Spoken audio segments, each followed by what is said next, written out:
In the United States, we are also very concerned about these new durable curative therapies known as gene or cell therapies.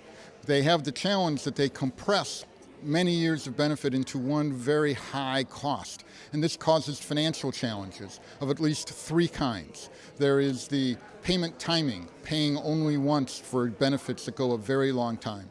There is how well will it work for how many people, this performance variance. So will it work for 3 years or 5 years or 10 years? We don't know. So how can we account for that in the reimbursement process? And then there is the challenge that many of these are for very rare conditions, in which case it may only happen once a year, maybe once every other year for some payers, and that leads to volatility. That is a third challenge. So we have three challenges of timing, of performance variability, and how infrequent it might happen. And so we think there's actually 4 new approaches that we can use to address these challenges at least a little. The first one is to tie the payments or the rebates to a performance outcome, something you have been doing in Italy for many years. This is not new, but we're behind in America. So for us, it's new. But for you, this has been a standard managed entry agreement for many, many years now. And it works, but only for a year or two. And for these products, the challenge is we don't know if they'll work for 3 years or 5 years, and these short-term 1-year rebates are not long enough. And so that's a challenge for all of us. We have a second approach, which for 4 or 5 years, you make even payments that you only make if the patient does well. And that way, if the product stops performing, IFA stops paying.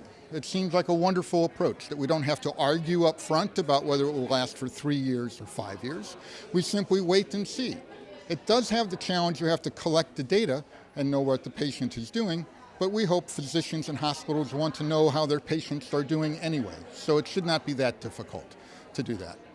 There is a third approach we're doing in America that may not work in Italy because we're so fragmented with all our payers. We have many small payers, and for them, this once in a while problem is very difficult. So there's the ability to find a new risk pool of a new company or a new government agency that would pool all of these orphan therapies together in a carve-out, we call it, and then simply charge a standard amount to every one of the small payers every month or every quarter, so they have budget surety, and that would be very helpful to them. And then the fourth approach is something we call a subscription model, or we've named it Netflix, because you pay a subscription once, and then you get all the therapy that you could ever want, right?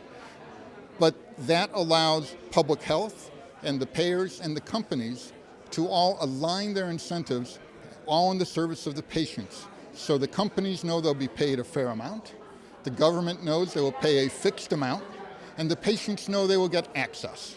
And this is a wonderful approach, particularly if there are some challenges where you want to treat many, many patients early because there's many of them with the condition that are waiting for a therapy.